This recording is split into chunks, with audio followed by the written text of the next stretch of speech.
¿Cómo están? ¿Cómo les va? Muy buenas noches, bienvenidos. Visión nocturna con una mesa, pero muy completa. ¿Sabe por qué? Es el último programa. El resumen del 2019, y al igual como lo hicimos en la comienzo de programa, con la misma corbata, para poder cerrar este ciclo y agradecer la presencia de los parlamentarios que hoy nos acompañan. Tenemos que, como siempre, destacar la disposición, no es menor.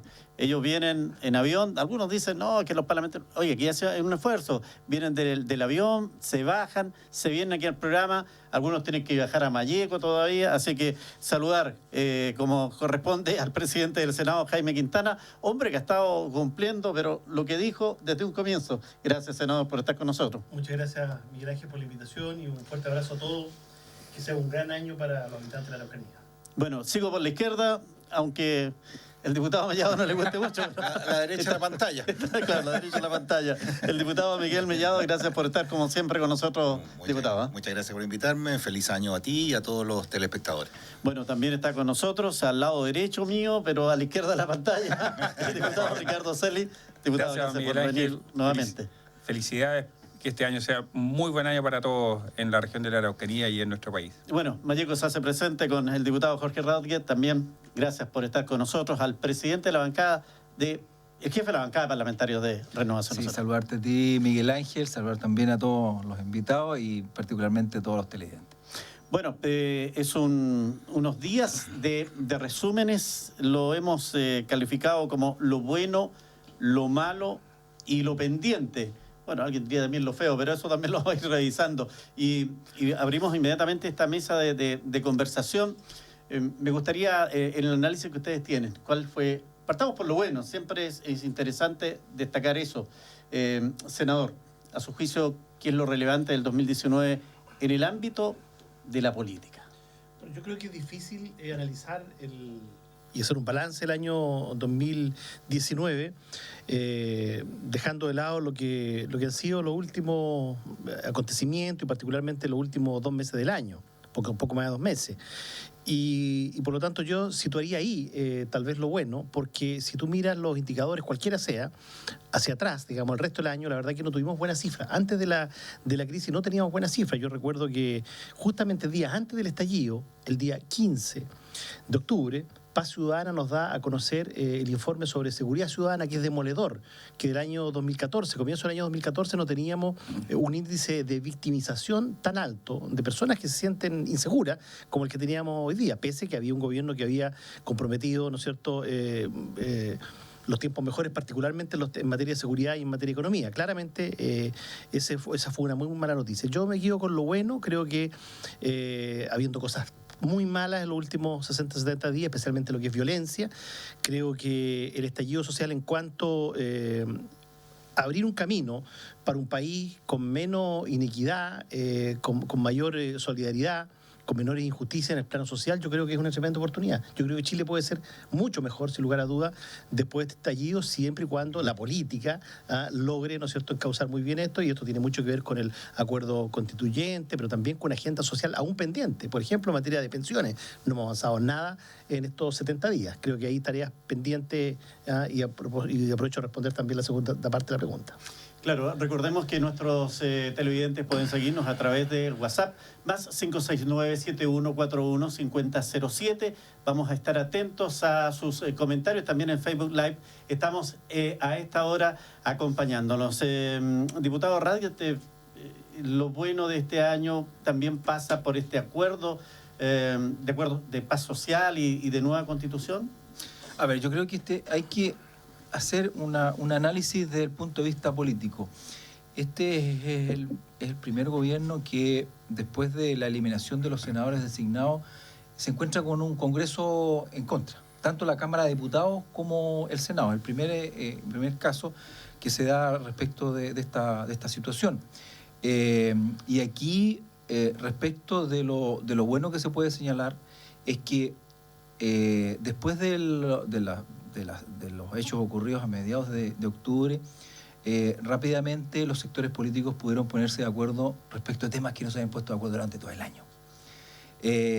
No sé si fue la presión, fue el miedo o sencillamente la voluntad de sacar adelante temas pendientes que estaban en la agenda, incluyendo claramente también al gobierno, que finalmente los temas que estaban en la agenda y que no se habían podido sacar adelante por distintas razones, a lo mejor por poca voluntad de parte de la oposición o del propio gobierno, pudieron avanzar rápidamente y en los 2 últimos meses hemos legislado más de lo que habíamos legislado en todo el resto del año. Y uno saca la cuenta y finalmente hace el resumen respecto de ese tema. Por lo tanto, la presión social dio sus frutos, por así decirlo, a pesar de que las cifras económicas y hoy día lo que se está generando producto de ello, en lo que significa generación de trabajo, expectativas de vida, y lo vemos en la propia evaluación que la gente hace respecto de cómo cree que va a ser el 2020, todos piensan que va a ser complejo, teniendo presente los últimos acontecimientos. ¿Fue la presión, fue precisamente la gente en la calle lo que llevó a comenzar a legislar, diputado Ricardo Celis? Lo bueno, lo mejor para mí, oye, ocurre el 15, en la madrugada del 15 de noviembre. Yo creo que es el momento de la política. La política que está desprestigiada, que es vilipendiada, que no gusta, etcétera. Es el momento de la política donde la política es grande y sirve a Chile y la gente siente que además le sirve esta política. Es la política que le da una respuesta, una salida política, valga la redundancia, a una crisis importante. Y habría que decirlo, para ser súper sincero, no surge porque los partidos políticos hayamos tomado la decisión de ir a ese día a encontrarnos. Es por la manifestación social, por la presión social que nos encontramos ese 14 en el edificio ex Congreso en Santiago, y en la madrugada del 15 sale el documento que nos va a permitir avanzar hacia una nueva constitución. Yo creo que es el acto más potente. Ahora, respecto a que hayamos legislado más que antes, yo creo que no hemos legislado lo sustantivo. Se ha hecho más, pero no de fondo. Respondo a lo pendiente. Sí, claro, una serie de cosas. Nos juntamos un domingo para ver si eliminan los 30 pesos, cosas que pudo haber sido por una medida administrativa, no una ley, ¿cierto? Porque fue un acto administrativo y pudo haber sido terminado en un acto administrativo. Pero nos juntamos para aquello, nos hemos reunido en otras ocasiones, pero los temas sustantivos, estoy pensando en la reforma tributaria, estoy pensando en la reforma de pensiones, estoy pensando en un nuevo modelo de atención en salud, todavía no lo hemos visto. Y esos son los temas que la gente ha dicho que son los temas más importantes. Y cuando se habla de sueldo mínimo, se establece un mecanismo que a mí no me gusta en lo personal, porque finalmente no vamos a tener modificación del sueldo mínimo por muchos años. La gente no va a tener que quedarse con su sueldo mínimo por 4 o 5 años más, que no va a haber ningún incremento, porque ya está asegurado los 350.000 pesos, ¿cierto?, por un buen tiempo. Bueno, pero esa es materia de harina de otro costal. Pero para mí el acto más importante ocurre en la madrugada del 15 de noviembre. Diputado Mellado, como decía el diputado Celis, se ha legislado más, pero no sustantivo, no se ha ido al fondo. ¿Qué ha pasado? Pero ¿qué ha pasado? Que no han tenido ustedes indicaciones del Ejecutivo. ¿Cuál es la mirada que tienen ustedes de la forma en que el Ejecutivo ha manejado esta situación después del estallido de octubre? Es que yo quisiera contestar un poco las afirmaciones del senador Quintana, porque fíjate que parece que vivimos en otro país con los crecimientos que ha tenido Chile. El año 2008 tuvo un crecimiento arriba de un 4%, ¿cierto? Donde los gobiernos de Michelle Bachelet anterior tenían un 1,9%. Doblamos el presupuesto, el crecimiento. Creaciones de empleo también. Hasta septiembre el país venía en un franco crecimiento, ¿cierto?, con respecto a el años anteriores, lo que había incluso, acuérdense, una guerra comercial muy fuerte entre China y Estados Unidos, porque se olvida la gente del contexto que existía. Y el contexto que existía de ahí en adelante, claro, pueden haberse producido algunos errores ministeriales en un momento por un hecho puntual que desencadenó toda una molestia, ¿cierto?, que venía incubada de 30 años, que decían no son los 30 pesos, eran los 30 años, que todos los que han estado en política son más o menos los responsables de esto, así que no hay que echarle la culpa solamente al presidente. La verdad es que el presidente ha leído muy bien este tema, porque es más, en ese 14 en la noche le dio la oportunidad a la democracia y le dio la oportunidad que los partidos políticos se pudieran poner de acuerdo. Sí, Porque si no hubieran salido,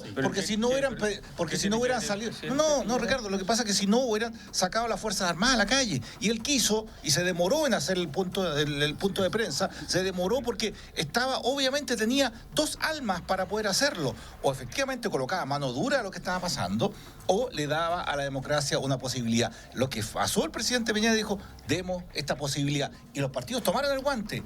Hicieron lo que eso es la historia real, Ricardo, porque una visión algo voluntariosa. No, pero es que la historia real, porque si no el presidente hubiera sacado a los militares a la calle, que muchos queríamos, incluso para poder hacerlo, recuperar la paz social en lo que estaba sucediendo, que era muy triste.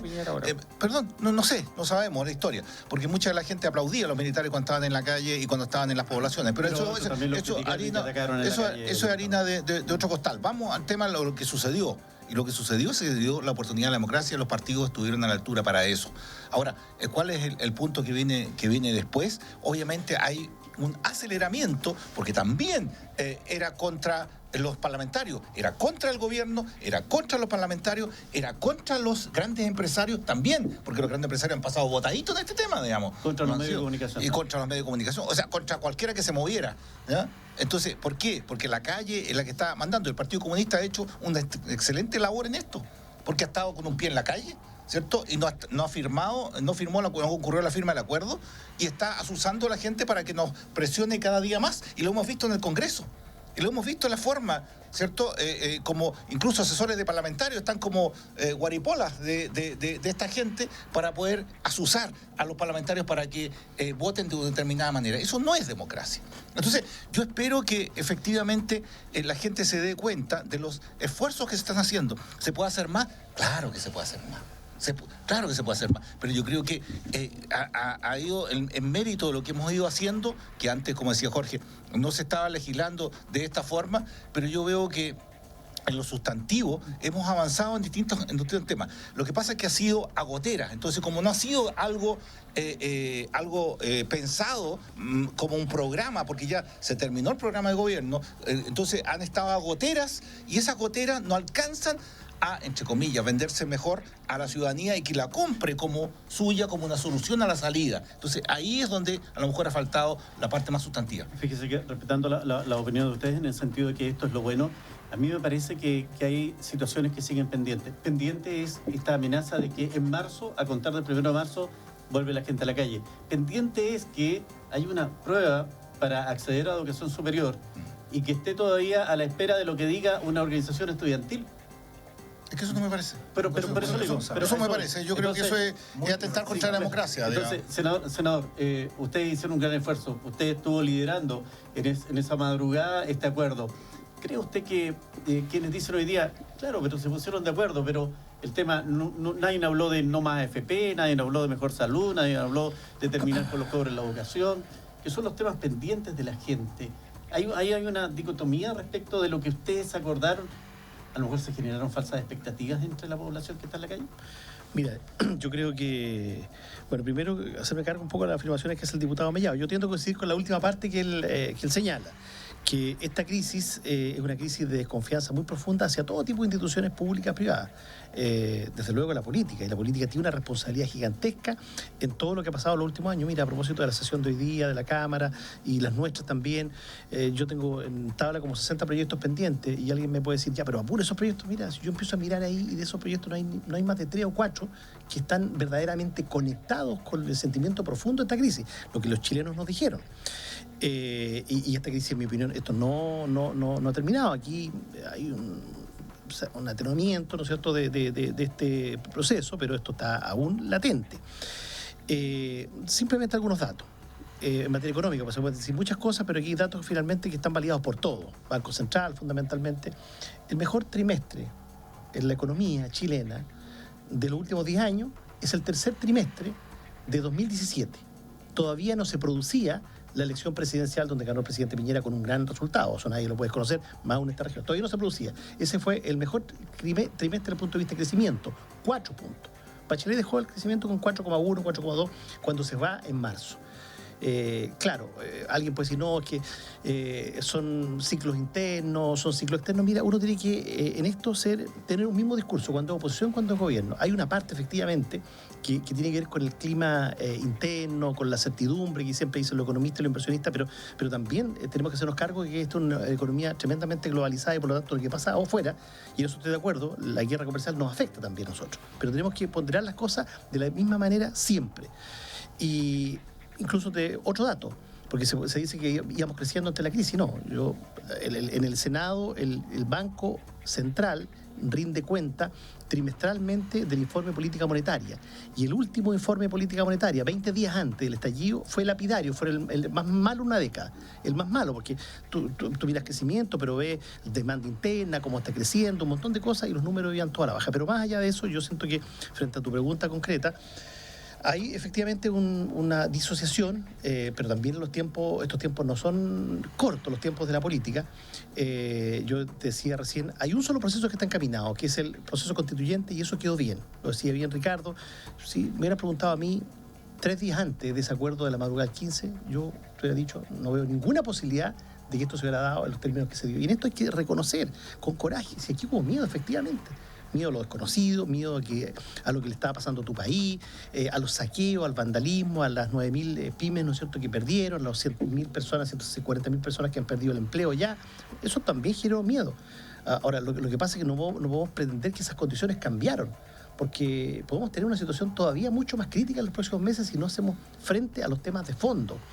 Y los temas de fondo tienen que ver con un país que efectivamente ha crecido, sí, en los últimos años, pero con iniquidad profunda, con 600.000 estudiantes endeudados con el crédito naval del Estado, responsabilidad de todos los gobiernos, por supuesto, aquí nadie se salva de esto.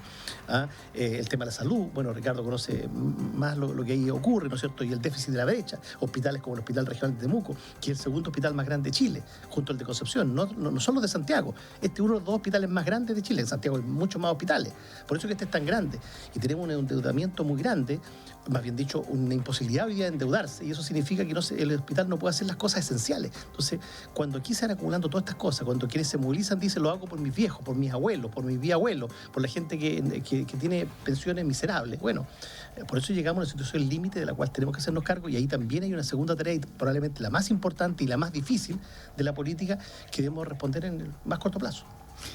Uno de los temas que evidentemente aquí se han planteado y se han reiterado es en relación con encontrar elementos que puedan señalar esto está bien, estamos hablando de este acuerdo.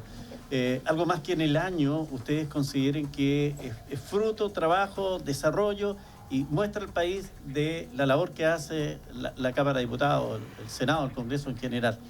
¿Hay algo que destacar en eso, diputado Cela? Sí, claro. Destaco yo. Mira, cuando el gobierno ingresa la reforma tributaria, la reforma de pensiones, el pilar solidario tenía un incremento de 10.700 pesos. Eso es lo que era. De hecho, el diputado Raúl Soto hace alusión y levanta el billete de 10.000 pesos y dice, por 10.000 pesos no voy a votar a favor de esta reforma. Y finalmente termina siendo sancionado y termina en nuestra bancada, de hecho, ¿cierto? Y finalmente termina el año y no hubiésemos querido que fuese así, pero hay que reconocer, hay que mirar, digamos, la parte vacía del vaso y la parte llena, perdón, y no la vacía. Y en ese sentido, los mayores de 80 años ahora recibieron, ¿cierto?, que tienen pilar solidario, recibieron 50.000 pesos más, 37.000 pesos otros, 45 otros, y la gente lo recibió muy bien. ¿Te fijas? Entonces ¿y eso fue porque quiso el gobierno o porque quisimos nosotros? No, fue la presión de la calle la que hizo que finalmente nosotros nos abocáramos a esa tarea, el Ejecutivo entendiera que tenía que mejorar de 10.000 pesos, tenía que hacer una apuesta mayor, y terminamos en eso. Y eso es positivo. Y en el mismo momento, en el mismo acto, incrementamos, ¿cierto?, algo que habíamos conversado tantas veces, que era motivo de campaña, rebaja del 50%, una rebaja total o parcial para nuestros adultos mayores en el transporte público. Y eso va a ser realidad del 30 de junio en adelante en todo el país, ¿cierto?, para todos nuestros adultos mayores. Y eso es meritorio. Y también surge de la misma manera. Entonces, ¿hay sabores buenos en esto? Sí, claro. Y finalmente, que hayamos completado, mira, el tema de la paridad y la participación de los pueblos originarios y el rol de los independientes en lo que va a ser la constituyente es un hecho político que a mi modo de ver tiene gran importancia porque habla de otro país, de otra estructura, de otra mentalidad. ¿Cómo eso se va a expresar finalmente cuando haya modificaciones respecto a los procesos eleccionarios de los cargos de elección popular? No lo sé, pero claramente se corrió, ¿cierto?, el cerco bastante más allá de cuestiones que estábamos negados. Nuestra participación de pueblo originario había sido un tabú, especialmente por la derecha, que no había querido. Entonces yo creo que avanzamos y hoy día Renovación Nacional o una parte de Renovación Nacional da un paso adelante. Diputadas de Renovación Nacional dan un paso importante, muy importante ellas, ¿cierto?, en lo que tiene que ver con paridad, y eso hay que reconocerlo. Es importante lo que plantea el diputado Celis en Ordenada sostener, y queda la sensación de que lo bueno que logra el Parlamento es lo malo en que indica el gobierno respecto de ciertos temas y que defiende de alguna manera a los parlamentarios de derecha. ¿Es así o no? A ver, yo quiero hacer una precisión respecto del tema de la pensión básica solidaria. Se aumentó el 50% porque hubo una indicación presentada por una parlamentaria de Renovación Nacional cuando se estaba discutiendo la ley de presupuesto, que en principio había sido declarada como inconstitucional, se llevó a votación y finalmente se declaró constitucional, y eso generó que finalmente el gobierno avanzara y llegara al 50%. Se negoció, ¿no es cierto?, que fuera escalonado, que fuera por tramo, pero finalmente que se consiguió en el Senado, ¿no es cierto? Pero ¿cómo partió esto? Con una indicación presentada por, entre otras parlamentarias, Jimena Sandón, ¿no es cierto?, y firmada por parlamentarios de Renovación Nacional. Entiendo yo que también algunos parlamentarios de oposición, pero quien encabezó este tema fue ella. Para precisar respecto a cómo se originaron los temas. Y respecto a los pueblos originarios, hay que tener presente de cuando se votó el acuerdo de paz y de nueva constitución, eso fue votado en contra, porque no estaba dentro del acuerdo original, que era el acuerdo... Ustedes lo votaron en contra, pero se aprobó. Pero, a ver, esperemos, déjeme yo, cuando usted hablaba, cuando un burro de más para la oreja. No, perdón. Pero el compromiso era votar el acuerdo original, ¿no es cierto?, y el informe de la comisión técnica. Y eso se votó tal cual, inmediatamente, incluso antes que eso se votara, este parlamentario, junto a otros parlamentarios de la región de Araucanía, no sé si Miguel también firmó eso, se consideró el tema de la participación de los pueblos originarios en el posible proceso constituyente. Y de hecho, el boletín lleva mi firma, y es el boletín que hoy día está en el Senado, y espero que salga adelante. Por lo tanto, a ver, aquí, yo no quiero con esto señalar de que nosotros lo hemos hecho todo o los otros lo han hecho todo. Yo creo que aquí hay que contribuir entre todos, sacar este tema adelante y dejar de alguna manera un poco la soberbia de lado, porque lamentablemente, y hoy día siento que lo que ocurrió ese 15 de noviembre en el ex Congreso Nacional, el 15 de noviembre o el 18 de noviembre, el 15, la madrugada del 15.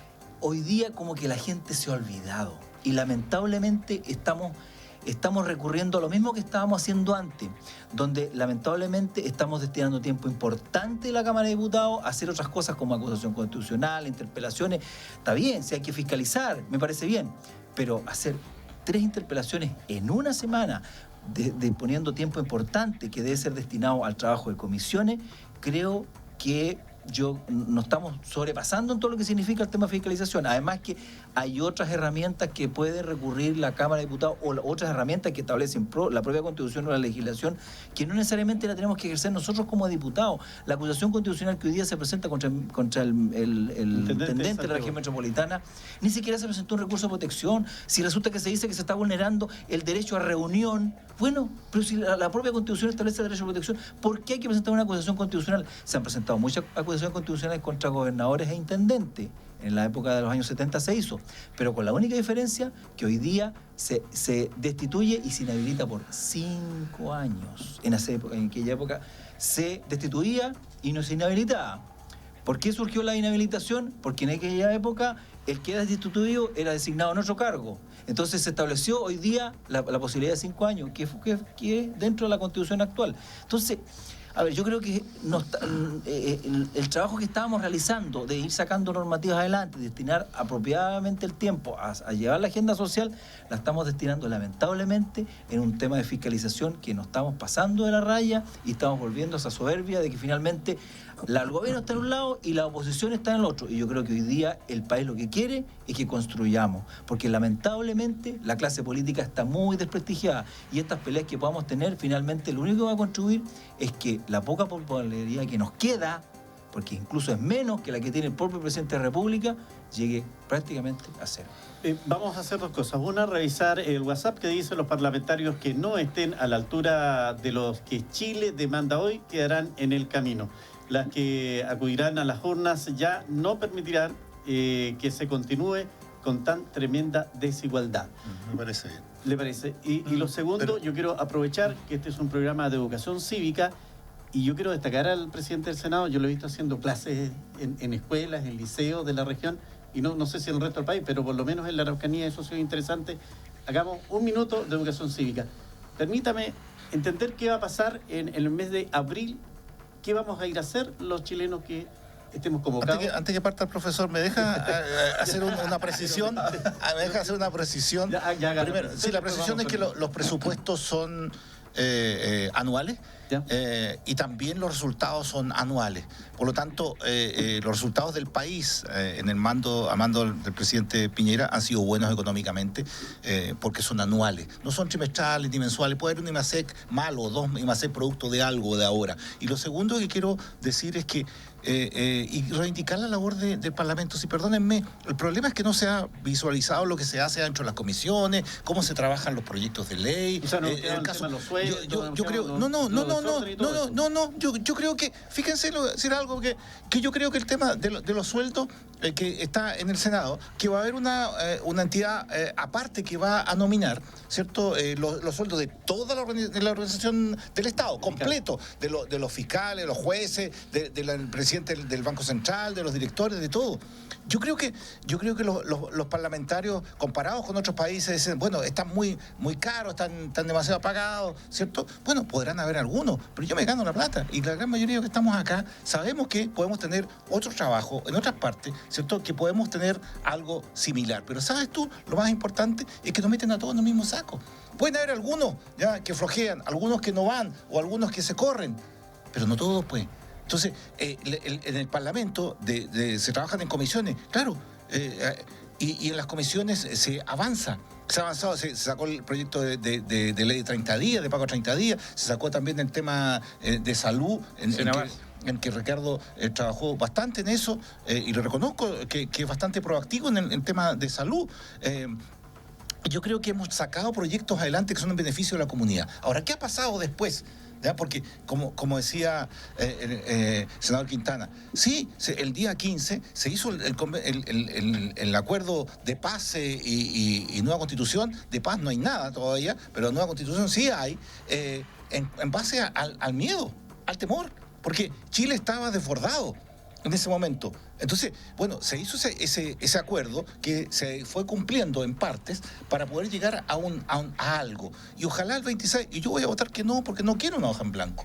¿Ah? Pero también si gana el sí, yo quise colocar, y en eso le agradezco también a Ricardo y a la Cámara del Real que pude reponer esas indicaciones, de que los discapacitados también estén en la partida, digamos. No solo las mujeres tienen una visión distinta, y en eso yo también quiero que las mujeres vayan en la partida, pero no le metamos la mano en la urna, porque si salían 4, ¿ya? Y 4 hombres, y usted votea por 4 hombres, 2 tenían que salir para darle 2 puestos a mujeres que tenían votos menores. Entonces, eso es meterle mano a la urna, después de...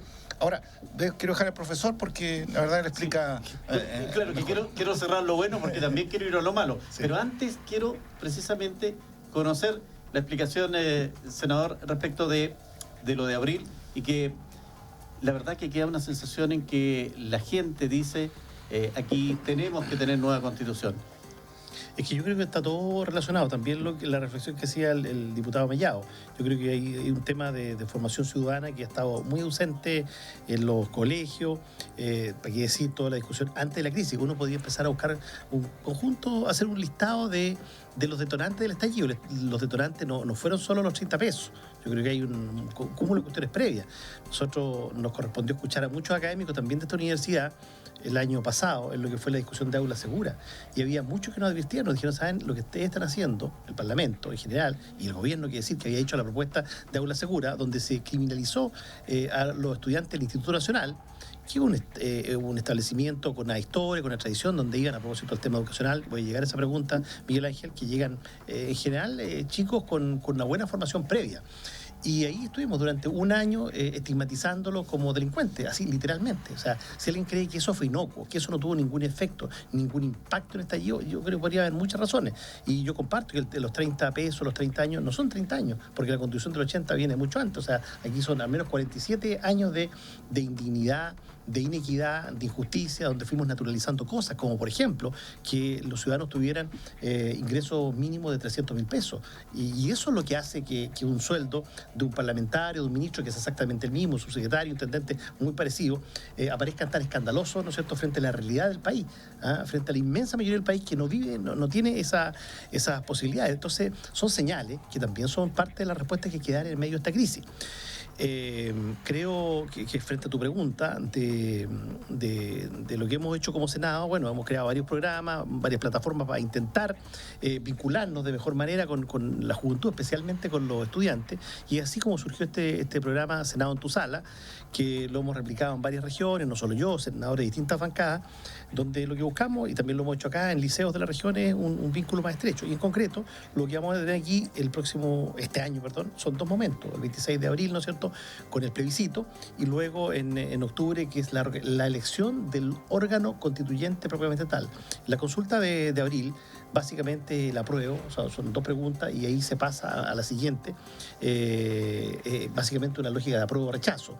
Y si se aprueba la nueva constitución, el punto es cómo se elabora, si se elabora con una convención constitucional mixta, es decir, mitad parlamento, mitad ciudadanos elegidos para ese efecto, o si se va a aprobar un órgano 100% constituyente. El propio presidente Piñera, yo no sé si fue lapso o no, cuando promulga la ley habla de asamblea constituyente, lo cual nos parece muy bien, yo creo que el espíritu es el mismo, y por lo tanto ahí vamos a tener una elección de 155 delegados bajo el método proporcional, que es la elección de los diputados. Se ha cuestionado mucho la elección del Parlamento, pero sucede que esta última elección, el Parlamento actual, los que estamos acá, los 4, fuimos elegidos por la elección más transparente, con las más altas regulaciones respecto al financiamiento, sin binominal, es decir, con una modalidad proporcional, y por lo tanto la gente tenía efectivamente mayores posibilidades de elegir. Entonces, esa legitimidad también es un tema que hay que conversar, o esto de ser parte de la formación cívica, y por eso que tú tienes razón al comienzo cuando decías los medios de comunicación en esto tienen una responsabilidad. Tú sabes que una de las grandes consignas en esta manifestación era, bueno, primero, nueva constitución o nada. Estoy diciendo la más recurrente. Otra era no AFP, de la cual todavía no nos hemos hecho cargo. Y otra, no menor, es apaga la tele. O sea, aquí hay un conjunto de chilenos, especialmente jóvenes, con los cuales hemos tenido una profunda fractura. Yo por eso creo que hay que mirar muy bien el proyecto, probablemente aquí me quede en minoría de esta mesa, el proyecto del voto obligatorio. Porque nosotros probablemente no estamos aquilatando bien lo que está ocurriendo con las democracias representativas en el mundo. Y probablemente terminemos ahora aprobando un voto obligatorio para forzar una legitimidad. Y a esos jóvenes, ese 95% de jóvenes que no votaron en la consulta municipal, no lo estamos atendiendo. Y llevándolo a la fuerza para legitimar la política, yo no sé francamente si eso fortalece las confianzas o debilita las confianzas. Lo dejo simplemente con una reflexión. No he tomado una decisión todavía, pero tengo serios reparos respecto a lo que vamos a hacer y lo que acaba de hacer la Cámara de Diputados en este Yo voté en contra. Yo no estoy de acuerdo en el voto obligatorio. Sí, sobre lo último, senador, yo creo que es una respuesta a quienes nos están escribiendo en nuestra página. La verdad es que me habría gustado poder dar a conocer esas opiniones, pero desgraciadamente somos un canal universitario y les pido que también hay un mínimo de respeto para un programa que busca precisamente conocer desde primera fuente y con las personas que están en el labor de legislar en nuestro país respecto de lo que se quiere, de lo que Chile en realidad está pidiendo. Comentarios de grueso calibre, la verdad es que no ayudan precisamente, y son esas cosas las que nos dividen en la búsqueda de un futuro mejor. Jorge Antonio Molina, a propósito, en nuestra página escribe: dietas parlamentarias bajarán o bajarlas, quitarles la inmunidad, los viáticos, con 3 viáticos pagan un arriendo, pasajes en avión y otras cosas más que escribe por acá. Eso es un tema.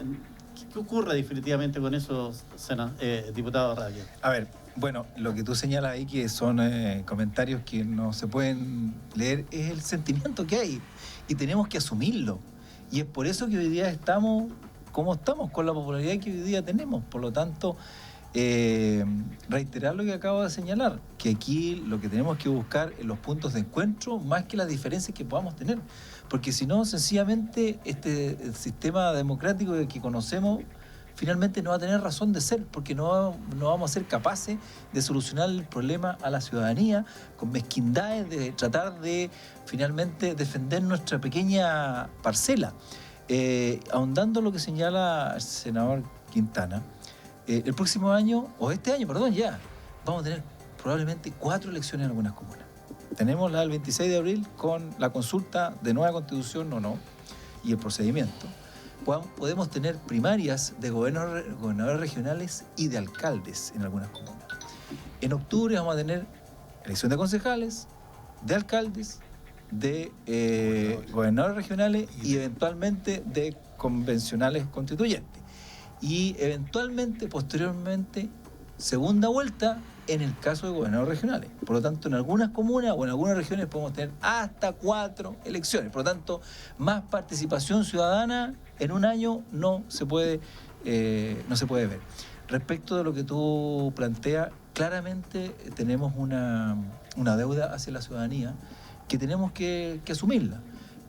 Hoy día nosotros hemos legislado, y ya lo señaló Ricardo Celi, respecto a la rebaja de nuestra dieta. Fue algo que finalmente se aprobó, y aquí hay que involucrar a todos los altos cargos de la administración del Estado, porque nadie puede entender de que finalmente solamente un poder del Estado va a rebajar su dieta o su asignación o el nombre que se le quiera dar, y los demás, que por muy legítimo que hayan llegado a un cargo, finalmente van a sobrepasar una determinada cantidad de recursos y manteniendo esa tremenda brecha entre quienes ganan más y quienes ganan menos. Entonces también tienen que hacerse cargo. Y aquí yo lo quiero señalar con mucha responsabilidad, a pesar de que seguramente algunos me van a decir que estoy equivocado.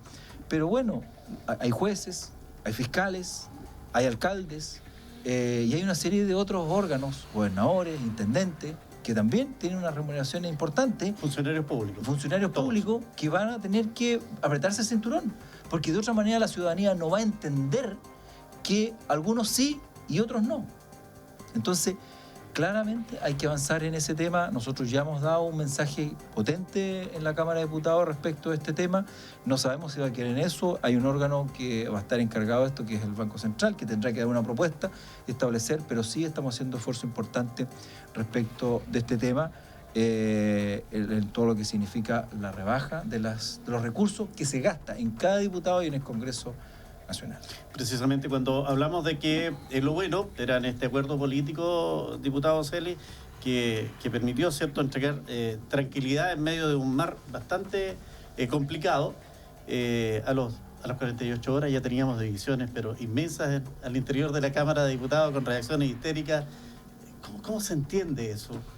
Yo, claro, desde el punto de vista político se puede evaluar, pero la imagen hacia la comunidad que estaba precisamente cuestionando la forma de actuar de los parlamentarios. Yo quisiera responder algo que dijo el diputado Racpe delante respecto al tema de las acusaciones constitucionales. Yo he sido firmante de la acusación constitucional contra el ministro Chadwick y ahora contra el intendente Guevara también. Y quiero decirle algo, y lo decía delante. Cuando se ponen en riesgo los derechos humanos de las personas, yo voy a firmar todas las acusaciones constitucionales que correspondan. Si son 1 o son 100, no depende de mí. Depende de que las autoridades respeten la Constitución y las leyes, y que su actuar no tenga que ver con violaciones a los derechos humanos. No es razonable que se define un área de exclusión en Santiago y que en esa área de exclusión ocurran graves violaciones a los derechos humanos, que termine con un joven muerto y que termine con otro joven con una destrucción de su cadera y con órganos internos, y que termine en la UCI, y otros jóvenes que terminen con lesiones graves en su globo ocular, etc. No es razonable. En democracia, el respeto a los derechos humanos es un tema central. Y sé que Jaime también, no quiero excluirlo a los otros diputados, pero nosotros por nuestra historia partidaria y en lo que hemos estado, para nosotros el tema de los derechos humanos es un tema central. Entonces, si hay que firmar 1, 2 o 3, habrá que hacerlo. Pero lo que no puede ocurrir es que nosotros nos hagamos lesos y que nadie asuma la responsabilidad política de cuestiones tan graves como que los jóvenes terminen con su cadera destruida en la UCI, producto de una movilización. Hay movilizaciones, la autoridad tiene que ejercer el control del orden público, pero eso nunca puede significar violar los derechos humanos. Así que yo por lo menos he firmado las acusaciones constitucionales cuando han habido graves violaciones a los derechos humanos que han estado involucrados.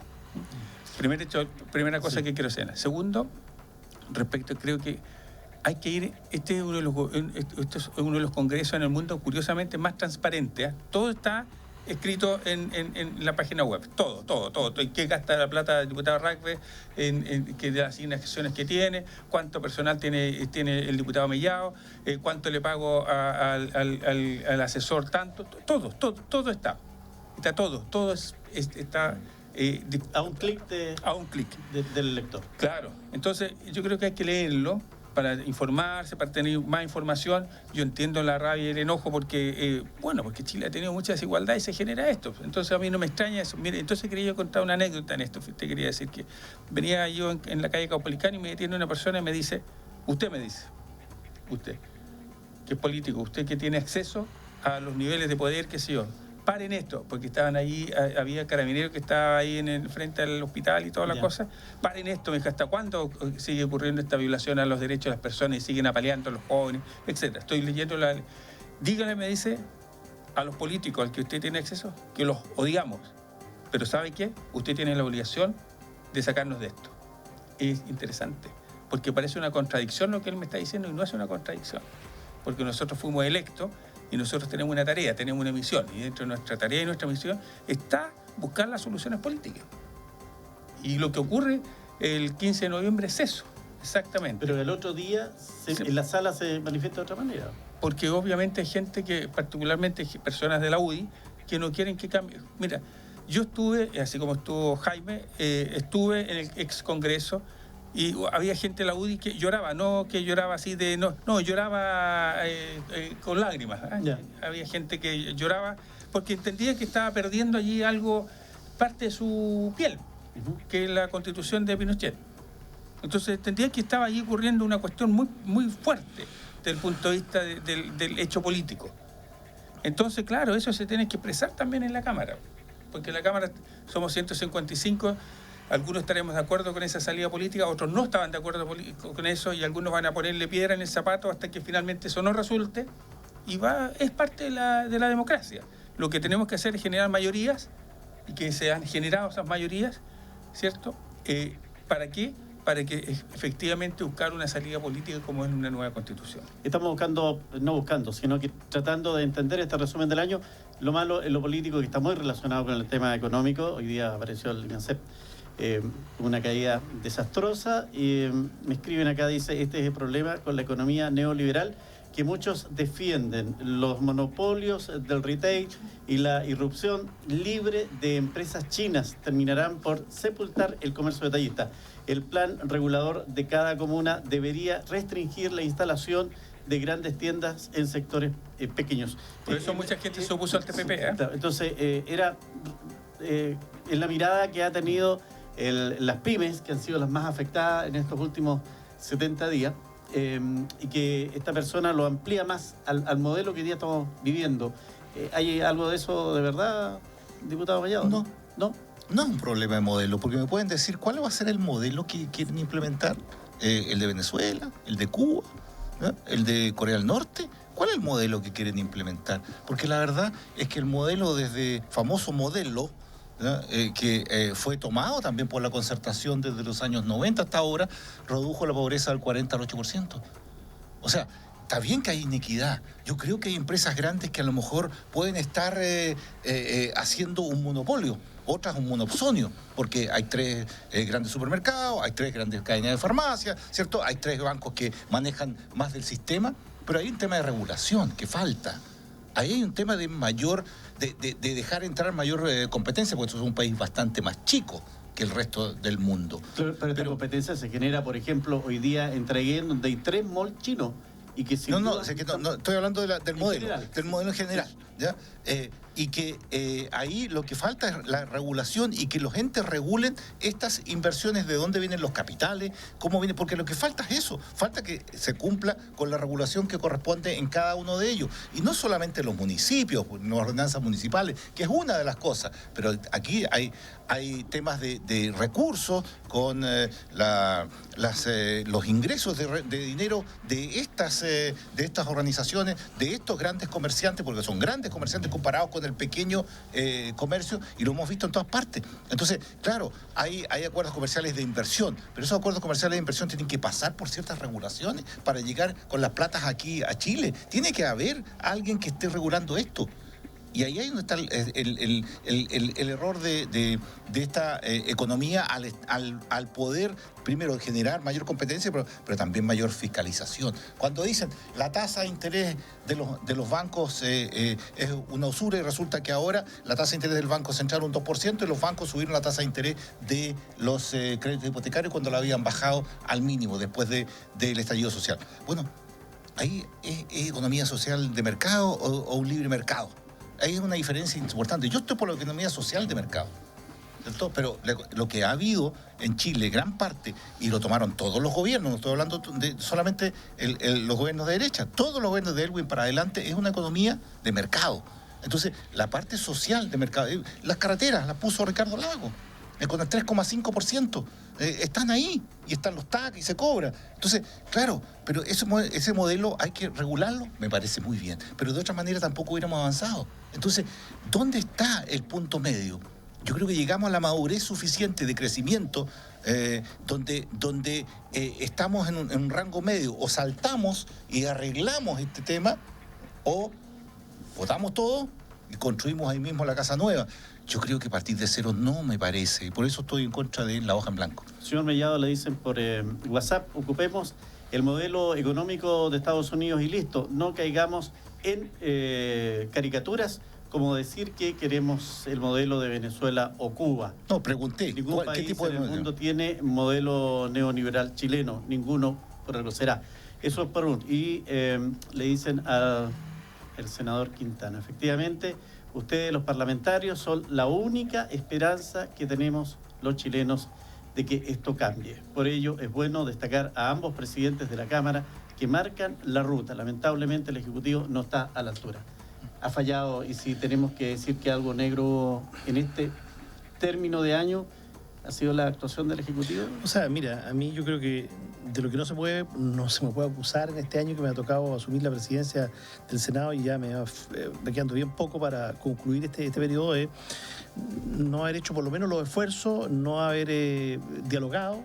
Al revés, hay sectores de la centroizquierda que me han criticado que he dialogado mucho con el gobierno. O sea, la pregunta es, yo tendría que haberme restado, por ejemplo, Alcocena, que no comparto lo que allí pasó y lo dije con mucha claridad, o el 20 de octubre, recién iniciado el estallido, y en otras ocasiones no, al revés. Creo que hay temas que había que buscarle por lo menos una tramitación, el tema de antisaqueo, una ley. Claro, también algunos criticaron por qué poníamos discusiones. Hoy día no tenemos tipificado el delito de saqueo, y es un problema real. Claro, igual los fiscales pueden encauzar y los tribunales juzgar mediante lo que es el robo del lugar no habitado. Existe esa posibilidad.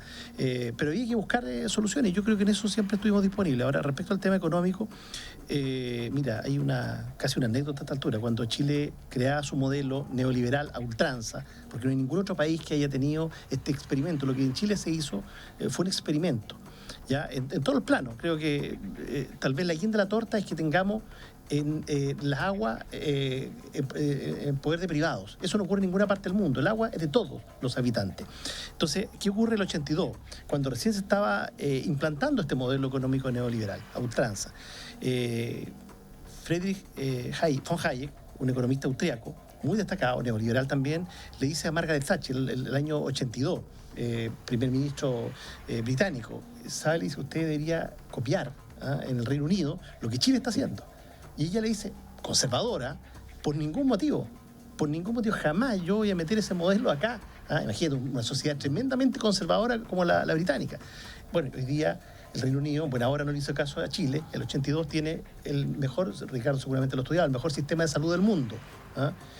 No solo por la hotelería, sino por la capacidad resolutiva que tiene.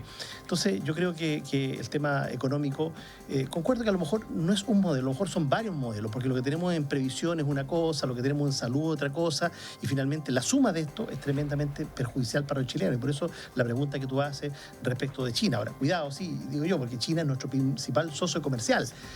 Todos los países, de hecho, incluso los que cita la persona ahí, Venezuela está abierto al mundo porque alguien necesita venderle su petróleo. O sea, Cuba, ¿quién más quisiera que tener las relaciones tan abiertas como la que tiene Chile? Lo que pasa es que Estados Unidos no se lo permite y le tiene ciertos bloqueos a productos que no pueden llegar a la isla. Pero hoy día yo concuerdo que la alternativa es una economía social de mercado, sí. Pero lo que no puede ser es que la sociedad sea de mercado. Está bien que la economía sea de mercado y con un componente social, pero lo que no puede ser es que toda la sociedad sea de mercado. Ahora, yo creo que sí, efectivamente, el boom de los malls chinos sí es un problema, pero cuidado, cuando el retail amenaza y llega con mucha fuerza acá a la Araucanía, cuando empiezan a cerrar las relojerías, las zapaterías, la tienda especializada, yo diría que ese efecto fue incluso más devastador que hoy día lo que están teniendo los asiáticos. Te reitero, con quien tenemos el 30% de nuestro comercio, con una balanza comercial favorable a Chile, o sea, la cantidad de empleo que nosotros dependemos de ello es también significativo. Señores, nos quedan los últimos 10 minutos pendientes, como dicen al término del acta. ¿Qué nos queda para este año? Queda mucho, sin duda. Va a ser un año político, sin lugar a dudas. Diputado Celis, sí. Su juicio, ¿qué es lo que tendríamos que resolver a la brevedad? Pensiones. Eso es la gran demanda, pensiones. Pensiones, te diría. Porque es una tremenda demanda. Uno va y la gente dice, ¿qué pasa con las pensiones? ¿Y cuándo se va a ver el efecto de las pensiones? Y usted en las pensiones. Se han hecho modificaciones legales para que, como el tema de la Senabá, de la intermediación, de mejorar el poder comprador del Estado para finalmente regular el precio de los medicamentos, porque es una cuestión terrible también. Fíjate que aquí ocurre un fenómeno muy especial. Tú envejeces, jubilas, te disminuyen tu ingreso a 1/3, con suerte, y te enfermas y tienes que comprar medicamentos de alto costo porque el Estado no te los asegura. Y finalmente entonces terminas gastando la plata que no tienes en medicamentos, ¿cierto? Es un medicamento... Y si es que es una enfermedad sencilla, claro, porque si es mayor... Si es enfermedad dermatológica, oftalmológica, si es un cáncer, si es una enfermedad cardiovascular y que no está en el servicio público según que te lo recetan, es una cuestión terrible. Entonces, espero que esto, la receta por denominación común internacional, o sea, por el genérico, salga pronto, más lo que es la intermediación. Yo espero que también salga pronto. ¿Para qué? Para que el 30 de junio tengamos disminución del pasaje, pero también sintamos que hay disminución del precio de los medicamentos. ¿El IPC de la salud sirve de algo, no? El IPC de la salud es más alto en todo el mundo que el resto del IPC, que lo excede. Lo que pasa es conversar el otro día con unas personas que son de Bupa, que es un consorcio, ¿cierto?, español-inglés, que es dueño de Banmedi, que tiene varias instalaciones. Nos decían, lo que ocurre es que los precios que se pagan en salud en Chile no se pagan en ninguna parte de Europa. El valor de una cama en una clínica aquí es 10 a 12 veces lo que se paga en Europa en una clínica top.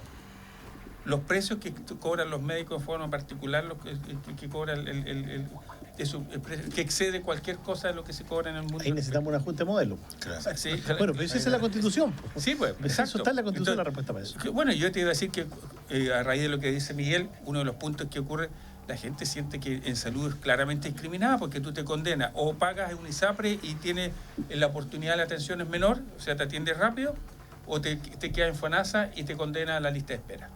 Eso es lo que la gente siente. Y eso es producto del modelo, un sistema que la Constitución no te asegura. La salud no es un derecho, la protección de la salud es un derecho, pero la salud no es un derecho. Por lo tanto, como la protección de la salud es un derecho, tú tienes que optar por un modelo, por un sistema público, un sistema privado, en donde el per cápita para el sistema privado son $800 per cápita y para el sistema público son 400. Eso es lo que la gente siente, percibe, y por eso finalmente tenemos esta movilización en la calle.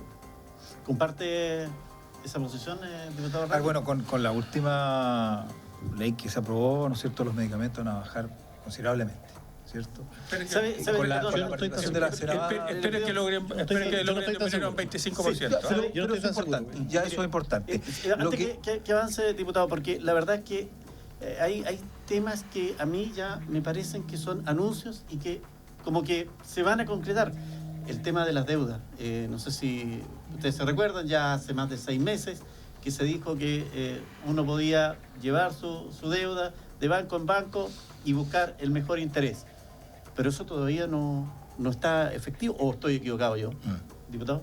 No tengo la claridad respecto de eso. ¿Por qué voy a entrar Pero sí ya se hace efectivo y con muy poca difusión, solo a los contribuyentes, de que las personas que somos honorarios debemos aumentar nuestro descuento final. Disminuyó tu efectivo. Claro, disminuye el efectivo, Así es. efectivamente. que es un tema que hay que abordar y que solucionar, porque y también sigue dando es vueltas, un tema de las pensiones y el tema de salud quedan sin nada. Entonces, a ver, yo quiero, como país, redondeando, ¿no es cierto?, espero que finalmente exista la voluntad de los distintos sectores políticos en avanzar en este tema y podamos sacar leyes que realmente son las que la ciudadanía clama en la calle. En algún momento yo tuve el reproche de mi propio sector cuando, y aquí como jefe de bancada lo sabe Ricardo Celi, cuando se tenía que discutir las 40 horas.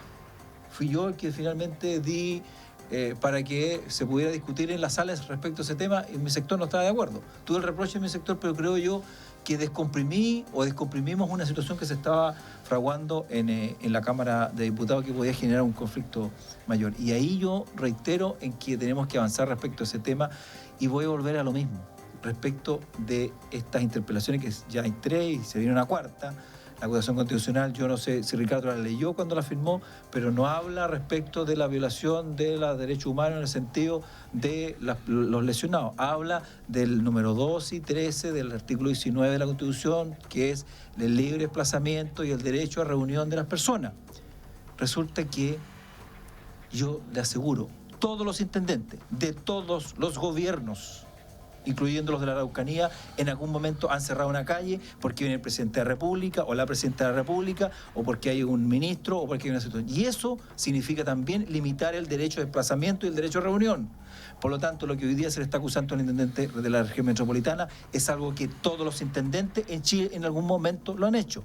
Y por lo tanto, Ricardo, te lo digo con mucho cariño y respeto, cuando tú firmaste ese tema, ¿no te acordaste que en algún momento también tú cerraste alguna calle para que hubiera algún desplazamiento por una situación particular?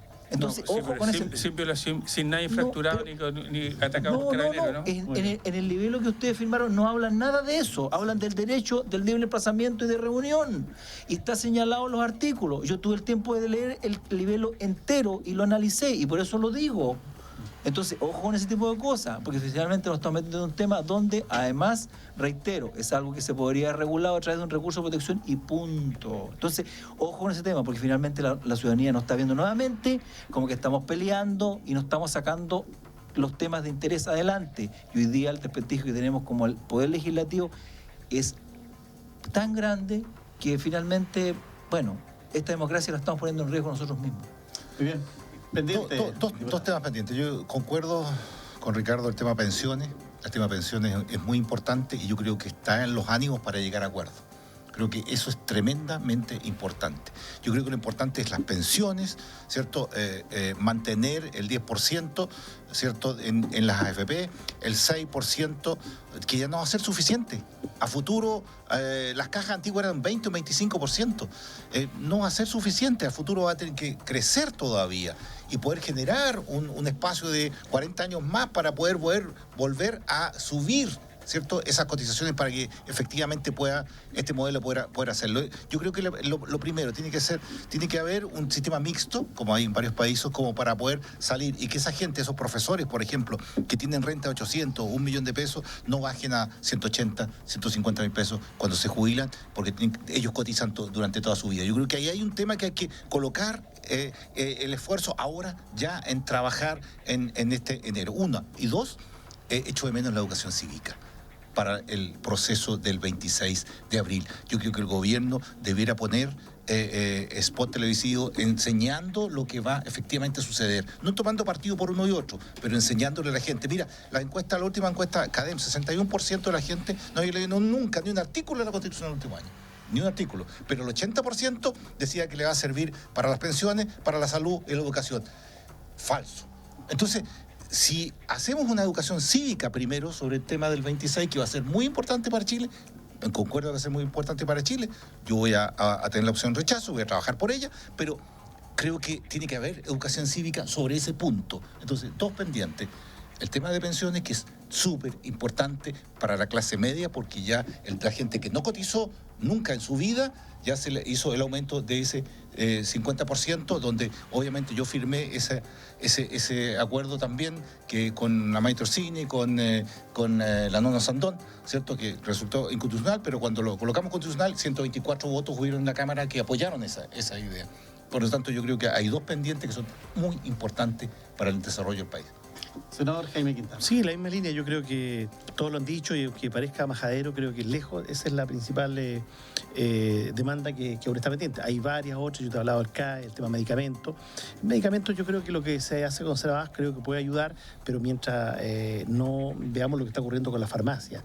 Mientras un remedio en Chile cuesta 8.000 pesos, en cualquier país del mundo, en Chile cuesta 40.000 pesos, en cualquier país del mundo cuesta 6.000 pesos, exactamente el mismo medicamento del mismo laboratorio, sin entrar en un bioequivalente. Entonces ahí tenemos un tema, pero claramente el tema pensiones y particularmente el pilar contributivo, hoy día la principal prioridad, dado que falló la promesa de la política, de otra política, en los años 80, cuando se le dijo a los chilenos que iban a tener una tasa de reemplazo de un 70%, es decir, una vez que pasaran al sector pasivo, iban a recibir una disminución solo de un 30%. En ese tiempo, Miguel Ángel, había 14 activos por un pasivo, 14 por cada uno. Hoy día tenemos 4 por 1. Ese es el cambio que hemos tenido en 40 años. Y por lo tanto, ahora, esos datos, esa proyección demográfica ya se tenía en ese momento, porque es la tendencia mundial. Pero evidentemente así todo se hizo esta promesa y se le faltó el respeto, se faltó la verdad a los compatriotas, y hoy día, por lo menos, el esfuerzo que estamos haciendo todos los que estamos en esta mesa, no me cae ninguna, y muchos más en la política, más allá del juicio que hay, y el juicio que hay se da una multiplicidad de factores. Creo que las fake news también han hecho lo suyo en esto. Porque se reproducen de una manera muy liviana muchos comentarios. Creo que eso no nos hace bien como país, no le hace bien a la cultura a un país. Y termino con el tema de la cultura, algo no menor. Yo siento que, a propósito de que se le intentó responsabilizar, no sé si fue el gobierno o no, después nadie asumió la paternidad del famoso estudio Big Data, pero que se le echó la culpa al K-pop, a los coreanos. Cuidado, porque ese es nuestro quinto socio comercial. Yo estuve en la gira en Asia con el presidente Piñera en abril de este año, le estábamos jurando amor eterno a ese socio y después decidimos que está influenciando a nuestra juventud. Creo que eso es no ver lo que subyace en la propia cultura chilena. Hoy día, estas mismas manifestaciones, 1.200.000 personas que tuvimos solo en Santiago, detrás de eso hay una riqueza cultural que pocos medios de comunicación han visto. Y por eso también el enojo, no solo con la política, sino con todo tipo de instituciones y organismos. Así es, llegamos al término de esta edición de Visión Nocturna, que durante 6 meses ha estado en las pantallas de UFROvisión y también a través de UFRO Radio en su repetición de los días domingos. Quiero agradecer de verdad a todo el equipo que ha estado tras el trabajo que en un momento nos propusimos y una reunión, una conversación que nace con la dirección de UFRO Medios, compartida después con los senadores. Quiero agradecer de verdad al presidente del Senado, que ha tenido la deferencia de estar por lo menos una vez al mes con nosotros y estar en este resumen del año. Entiendo que, ¿cuándo finaliza su periodo? Por mí fuera. No ha sido fácil, entonces podría haber sido ya, pero seguramente a mediados de marzo. Mediados de marzo. Bueno, esperamos tenerlo en el comienzo Para nadie ha sido del fácil. segundo ciclo. Para nadie ha sido fácil. Gracias, Nos tocó. senador. Gracias, diputado. Gracias por estar con nosotros. Y a nuestros auditores reiterar, este espacio estaba dedicado a educar, a entregar esa visión cívica que se reclama y que esperamos también se integre en forma definitiva a través de todos los medios en general, no solo en este canal universitario que tiene una misión también de educar a través de estos conocimientos. Gracias a todos y será hasta la próxima edición. Esperamos en el mes de marzo estar nuevamente juntos. Muy buenas noches.